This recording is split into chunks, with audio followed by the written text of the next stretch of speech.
শুভ সকাল বন্ধুরা, সবাই কেমন আছো? আশা করি সবাই ভালো আছো আর আমিও খুব ভালো আছি। তো দেখো, অনেক দিন মেঘ বৃষ্টি হওয়ার পর আজকে দিনটা কিন্তু সকালটা কিন্তু খুবই ঝলমলে, আর কিন্তু সকালটা কিন্তু খুবই ভালো লাগছে। তো ওই জন্য দেখো সকাল সকাল চলে এসেছি ভিডিও করার জন্য। তো সকালে উঠেই দেখি গাছগুলোতে কিন্তু প্রচুর পরিমাণে ফুল হয়েছে, কম বেশি সব গাছে। আর দেখো ওই গোলাপ ফুলটা কিন্তু হলুদ কালারের হবে, আর হলুদ না, ওর একটা কি বলবো, ডুয়েট কালারের, খুব সুন্দর হয়। যখন ফুটবে আমি তোমাদের সাথে শেয়ার করব। তো বসন্ত যেহেতু, সেই জন্য কিন্তু সব গাছেই কম বেশি ফুল ফুটেছে। আর আমার এই বেলি ফুলের গাছটাতে প্রচুর পরিমাণে ফুল হচ্ছিলো, কিন্তু এই জল বৃষ্টির জন্য না, কুড়িগুলো সব ঝরে গেছে, তো ফুলটা অনেকটাই কম হয়ে গেছে। তো দেখো আমি ব্রাশ করে নিয়েছি, আর সিনজনের দেখো আজ থেকে পরীক্ষা শুরু হয়েছে। তো ওর মতন কেউ আছে যে সকালবেলায় ঘুম থেকে উঠে খেলে? তো দেখো ওকে ব্রাশটা দিয়ে আমি এখন চলে এসেছি চা করার জন্য। তো আমাদের কালকে রাত্রিবেলাতেই গ্যাস ফুরিয়ে গেছে, তো কি বলবো, আর গ্যাস কবে পাবো তা তো ঠিক নেই। তো বলেছে কিছুক্ষণ পর দিয়ে যাবে। তো দেখা যাক কি হয়, গ্যাস পাওয়া তো এখন খুব ভাগ্যের ব্যাপার। তো চলো চাটা খেয়ে নিই।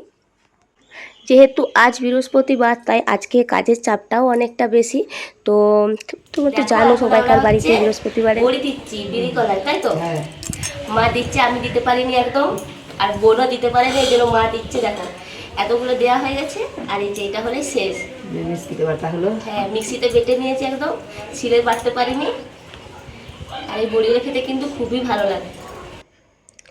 তারপর দেখো চান টান করে পুজো টুজো সেরে চলে এসেছি এখন রান্নাঘরে। তো এখন রান্নাতে দেখো আলু করলা ভাজার জন্য বসিয়ে দিয়েছি, আর এই পাশে হচ্ছে সজনে ডাঁটা আলু বেগুন দিয়ে তরকারি হবে, আর ডাল, মাছ মোরলা মাছ, আর চাটনি।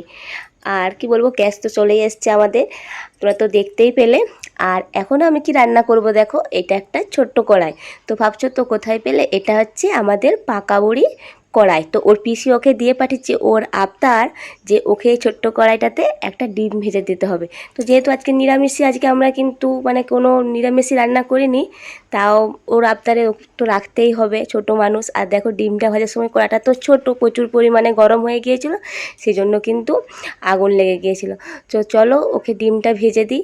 আর ছোট্ট কড়াইয়ে ডিমটা ভাজতে, ছোট্ট খুন্তিতে ডিমটা ভাজতে আমার কিন্তু খুবই ভালো লাগছিলো, আর ডিমটা কিন্তু খেতেও ভালো লাগছিলো। আমি যখন ভাজছিলাম ও এতটাই চিৎকার করছিল আনন্দে, তো ওই জন্য আমি সাউন্ডটা কিন্তু মিউট করে রেখেছি।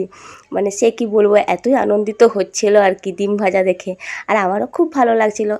একটু আমি গোলমরিচের গুঁড়ো ছড়িয়ে দিলাম যাতে আষ্টে গন্ধটা চলে যায়। তো আমার এরকম ছোট্ট ছোট্ট ভিডিওগুলো তোমরা খুবই ভালোবাসো, তাই আমার ভিডিও করতেও খুব ভালো লাগে। তো ভিডিওটা এই অবধি থাক, টাটা।